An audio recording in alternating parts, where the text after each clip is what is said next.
ওর জন্য সবাই দোয়া করবেন। ও এই বয়সে লেখাপড়া করতে পারতেছে না আর্থিক অবস্থা খারাপ থাকার কারণে।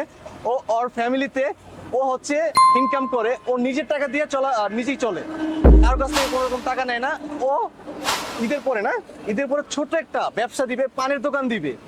আমি হৃদয় মাহমুদ কথা দিচ্ছি, আপনাদের হৃদয় ভাই, আমি ওই সময় ওকে সাহায্য করার চেষ্টা করবো। ও যে প্রথম ব্যবসার যে প্রথম পুঁজিটা, ওই পুঁজিটা আমি দেওয়ার চেষ্টা করবো।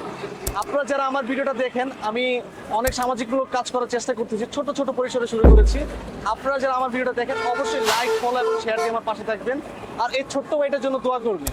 ও নাকি মাইলের পর মাইল ও হেঁটে যায়, আবার হেঁটে ওর বাসা কোথায়, গাবতলীতে ওর বাসায় যায়।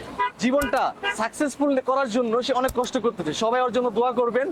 তুমি যে চেষ্টাটা করছো আমার কাছে অনেক, মানে মন থেকে আমি খুশি হয়েছি।